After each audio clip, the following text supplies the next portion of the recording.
Remember these two keywords here. So the first one is autonomy and the second one is adaptivity.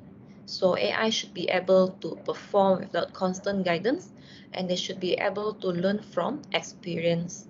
First, we can see that intelligence is not a single dimension.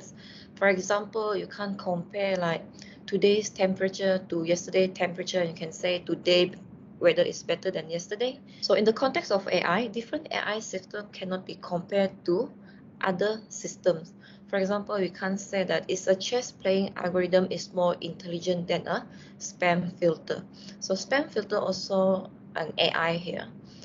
So we can't compare the chess playing algorithm to the spam filter because they are of different things.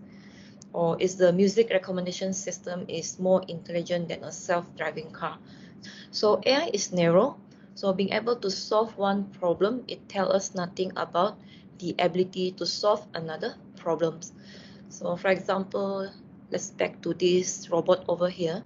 So we can't say that whether this robot able to pick up this cauliflower more intelligent than a car that able to drive themselves, or maybe the self-driving car is much better than this AI robot because they are developed to perform different things. So we can't compare which one more intelligent than which one. So now we have set the scenes how we're going to define AI here. So let's look at 3 applications for us to illustrate different aspects of AI. So the first one is self-driving car. The second is the content recommendations, and the third one is image and video processing. Okay, so for the first one, self-driving car. So for self-driving car, it's require a combination of AI techniques.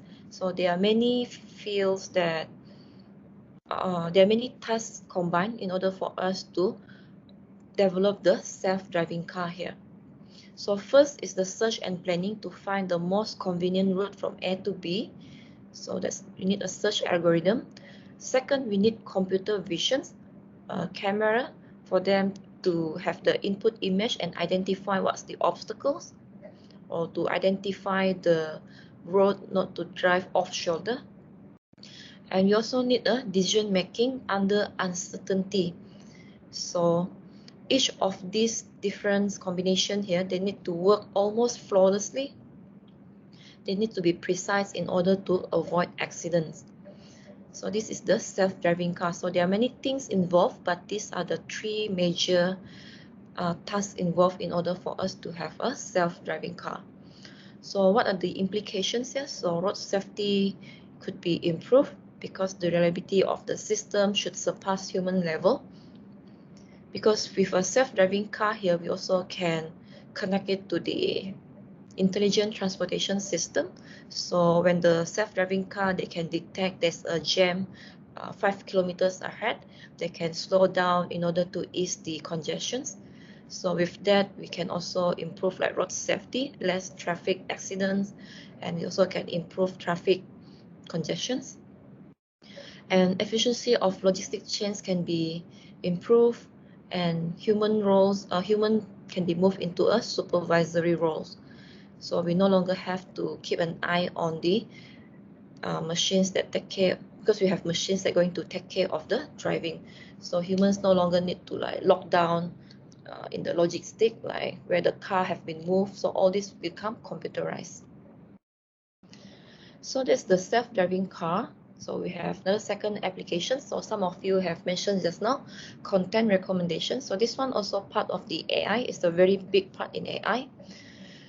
So it's already, we see this a lot in our daily life. So a lot of the information that we encounter is typical on our typical day is already personalized. For example, in our Facebook, Twitter, Instagram, or for example, for this web page that I just opened. So all these things is the recommendations, but I don't know like why it recommend this on my page, although I haven't searched for it. But all these are the recommendations, the advertisement recommendations. So maybe it's based on your past browsing history. So we have like Facebook, Twitter, Instagram. And sometimes the music recommendations based on your most frequent listen to list on Spotify. And you also have recommendation on Netflix, HBO, and other streaming devices. So if you look at this one here, like while the front page of the printed version of the New York Times or China Daily is the same for all readers. So if you buy the hard copy, it's the same, but the front page of the online version is actually different for each user because they customize the different front page for different users. So based on the user, based on their favorite reading list, so they're going to recommend different online versions for different readers. So that's the content recommendations. Okay, number 3, we have image and video processing. So some of you just now mentioned about Face ID. So face recognition nowadays is very common for business and government applications. For example, we can use it to organize our photos according to people. For example, if you use Google Photos, so there's features over there where you can click on one image and you can show all the other related image that it text belongs to that particular friend. And we also have like automatic tagging on social media and for passport control.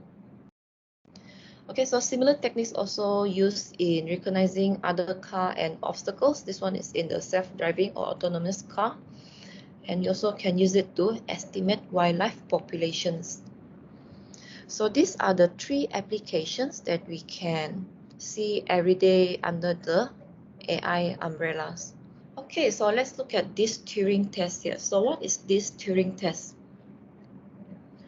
Okay, so if you look at these quotes here, the very nature of the term AI, so it brings up the philosophical questions whether intelligent behavior implies the existence of a mind, and to what extent is consciousness replicable as computations. So the word that we want to see here is our robot today have a mind and consciousness, because this is what is defined us as a human being. So we have our own mind and we have our own consciousness. So these things come up by Alan Turing. So Alan Turing from 1912 to 1954. So who is this guy here? So he's an English mathematician and logician.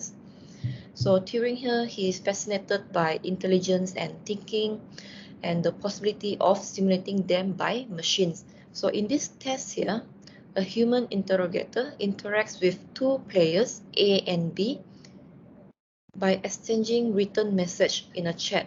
So if this interrogator here cannot determine which player, either A or B, is a computer or which one is the human, then we can say that the computer is past the Turing test.